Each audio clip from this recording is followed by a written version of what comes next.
Le Cameroun a obtenu via ses partenaires 1,6 million de doses de vaccins antipaludéens pour une introduction dans la routine en janvier 2024. L'annonce vient du ministre de la Santé publique camerounaise, Manaouda Malachi. Dans un tweet, il a fait savoir que la livraison de ces doses est prévue pour le mois de décembre 2023. L'Organisation mondiale de la santé, OMS, a recommandé un nouveau vaccin R21 Matrix M pour prévenir le paludisme chez les enfants. Le R21 est le deuxième vaccin antipaludéen approuvé par l'OMS. D'après l'Organisation mondiale de la santé, l'ajout du R21 à la liste des vaccins antipaludéens recommandés devrait se traduire par une offre suffisante de vaccins au profit des enfants vivant dans des zones où le paludisme est un risque pour la santé publique. Au Cameroun, le vaccin contre le paludisme va officiellement être introduit dans le programme élargi de vaccination en 2024. Pour un début, son déploiement ne concernera que quelques districts de santé. D'abord, ceux qui enregistrent le plus grand nombre de décès par rapport au nombre de cas. La première dose de ce vaccin sera administrée aux enfants ayant l'âge de 6 mois, la deuxième à ceux de 7 mois et la troisième dose à ceux de 9 mois. Il s'agit là de la série primaire. Le rappel pour renforcer l'efficacité s'administre à 18 mois de vie, expliquait Dr Shalom Tchokfe Ndoula, secrétaire permanent du programme élargi de vaccination sur le site Actu Cameroun. Le Cameroun fait partie des 15 pays les plus touchés par la malaria avec 2,9% de cas de paludisme et 2,4% de décès dans le monde en 2020. Cela fait du Cameroun le troisième pays le plus touché d'Afrique centrale avec un total de 12,6% de cas en 2020. Selon le Programme national de lutte contre le paludisme, PNLP, plus de 3 millions de cas de paludisme ont été enregistrés au Cameroun en 2022. Il précise également que 3 327 381 cas de paludisme ont été observés avec 2 481 décès l'an dernier au Cameroun. Le ministre du Commerce, Luc Marguan Barga Tangana, et l'ambassadeur de Russie au Cameroun, Anatoly Baskin, ont remis sur la table lors d'une audience au cours du mois de septembre 2023 le projet de création d'une bourse du café qui servirait de trait d'union entre Yaoundé et Moscou. Il s'agit d'une plateforme de commercialisation du café qui constituera un lieu de rencontre entre les producteurs camerounais et les acheteurs russes. Toutefois, le ministre du Commerce Luc Marguan Barga Tangana ne précise pas s'il s'agira d'une plateforme physique ou numérique. L'idée de création d'une bourse de café avait été émise par les opérateurs économiques camerounais et la Chambre de commerce de Moscou lors des premières journées économiques camerounaises qui se sont tenues du 19 au 23 octobre 2016 dans la capitale russe.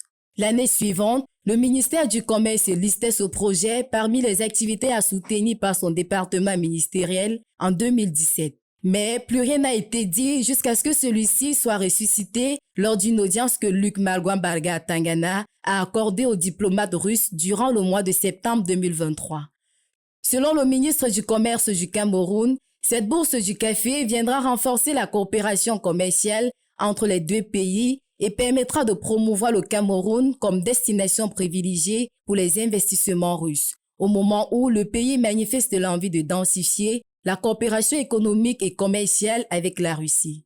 La Fédération de la Russie présente 6 à 7% des parts du marché avec le Cameroun pour un volume en termes d'exportation assez faible autour de 96 milliards de francs CFA. La situation s'est plutôt dégradée depuis le déclenchement de la guerre avec l'Ukraine en février 2022, plus au détriment de la Russie que du Cameroun, puisqu'au cours des 2 dernières années, les exportations se sont améliorées. Elles ont été multipliées par 16 alors que les importations en provenance de la Russie ont régressé, déclarait Luc Marguan Barga Tangana au lendemain de la tenue du 2e sommet Russie-Afrique de juillet dernier. D'après les données de l'Office national du cacao et du café, le Cameroun a exporté 11 557 tonnes de café lors de la campagne caféière 2021-2022.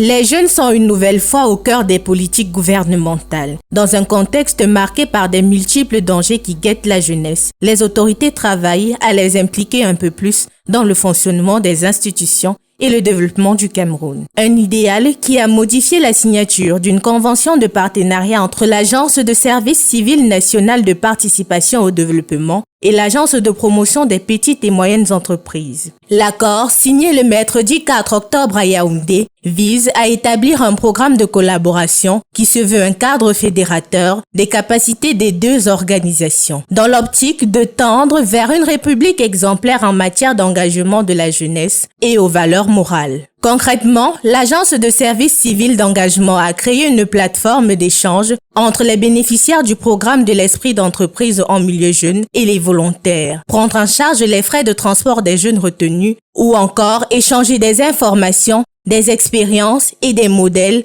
en vue de contribuer à l'amélioration et la gestion des affaires locales. La PME, pour sa part, va jouer sa contribution en assistant les jeunes porteurs d'idées pour la création de leurs entreprises. Il est également question de renforcer leurs capacités pour la maturation de leurs projets, ainsi que les compétences managériales et technologiques en matière de gestion des ressources humaines. Le partenariat ainsi officialisé constitue un cadre idoine de mutualisation des compétences dont la mission fondamentale est la mise en œuvre des politiques gouvernementales d'encadrement et d'insertion des jeunes dans un circuit social et économique.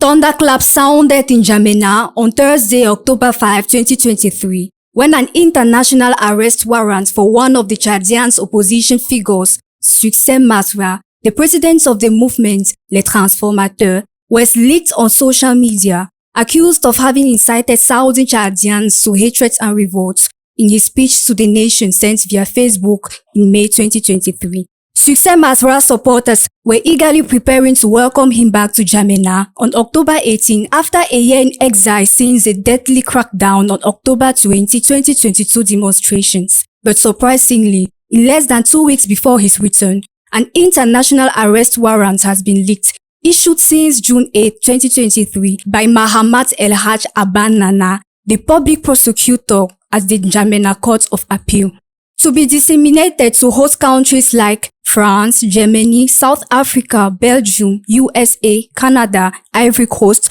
Togo, Burkina Faso, Congo-Brazzaville, Democratic Republic of Congo, Central African Republic, Equatorial Guinea, Gabon, Rwanda, Burundi, Turkey, Ethiopia, Morocco, and Egypt. He thereby gave a clear indication that the opposition figure is accused of attempting to undermine the constitutional order, undermining the authority of the state, inciting hatred and an insurrectionary uprising, undermining the integrity of the national territory, and undermining the institutions of the state, and could be arrested on his return to the country, which is expected in less than 2 weeks' time. Followed by the death of Idris Deby in April 20, 2021, his son Mahamat Deby Itno took over at the head of a National Transitional Council. Succès Masra took part in the demonstrations against the Transitional Military Council at the end of April 2021, which were heavily repressed.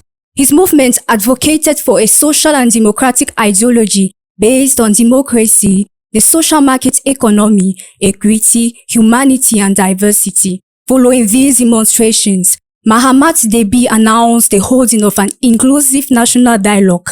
The conditions laid down by Succès Masra were the revision of the Transitional Charter, the inclusion of an ineligibility clause for the leaders of the current transition, and the setting up of another committee to organize this dialogue. Depuis ses premières éditions, la Journée mondiale des enseignants au Cameroun a généralement été marquée par des défilés et des cérémonies à l'honneur des héros de l'éducation. La situation est bien différente en cette 30e édition de 2023. Ceci est dû à la grève des enseignants lancée en février 2022 et renouvelée en septembre 2023. Ces enseignants ont au préalable soumis une liste de demandes au gouvernement et considèrent n'avoir pas été satisfaits à ce jour. À cet effet, l'intersyndicale de l'éducation a signé un mot d'ordre de grève ce 4 octobre 2023, appelant les élèves et les enseignants à rester à la maison du lundi 9 octobre au vendredi 13 octobre 2023. Chez Wafrika TV, nous avons demandé l'avis de quelques Camerounais dans la rue. Dans l'ensemble, même quand on voit le traitement des fonctionnaires au Cameroun, il est très mauvais. Ne serait-ce qu'en comparant aux autres pays. Donc, la grève est une action légitime d'un travailleur qui a des problèmes avec son employeur et qui n'a pas été compris. Sans balayer les demandes des enseignants, certains Camerounais pensent que les causes de la grève n'ont pas été assez justifiées. Pour le cas précis des enseignants, là où je ne partage pas de manière totale leur position, c'est que lorsqu'ils revendiquent, ils établissent des parallèles avec d'autres corps. Ça ne donne pas. Et lorsque on voit les enseignants qui sont en pleine grève, ils sont essentiellement des fonctionnaires. Les fonctionnaires doivent se considérer comme fonctionnaires. Et leur revendication, effectivement, doit se reposer sur le cas des fonctionnaires et non sur tel qui est mieux que dans l'autre corps. Maintenant, s'ils veulent nous convaincre, je ne sais pas qui passe par le genre de ce qu'on dit, le fonctionnaire des impôts, marche en voiture, le fonctionnaire des magistrats a construit un chalet, le douanier a construit un chalet, le sous-préfet, le commissaire. Bon, en vérité, si c'est par là qu'ils passent, ils tombent dans un piège. Et maintenant, j'aimerais plutôt qu'ils nous mettent à table les salaires réels versés aux fonctionnaires. Est-ce que les leurs sont plus petits que les gens de même grade, je veux dire de même position ailleurs? Bon, à ce moment, je crois que c'est logique, effectivement, c'est logique qu'on harmonise. Alors, s'ils n'arrivent pas à convaincre à ce niveau-là, ils auront des problèmes sérieux pour que leur négociation aboutisse. Et ça, c'est un très grand conseil que moi je donne, étant parent, à la journée des enseignants. D'autres appellent par ailleurs à la considération du sort des élèves au-delà de toute autre chose. Pour la grève des enseignants, les enseignants, vous allez alors gréver, malgré que tout va mal, avec tout ce qui est cher et tout. C'est bien beau, vous pouvez vous plaindre, mais qu'en est-il des éducations de nos enfants? Aider nos enfants à fréquenter, ça va aller avec le temps, avec tout ce qui va mal, ça va aller. On peut espérer que la situation s'améliore le plus rapidement possible, car n'oublions pas que l'éducation est la plus grande arme de l'humanité. Les enseignants doivent donc être tenus en haute estime.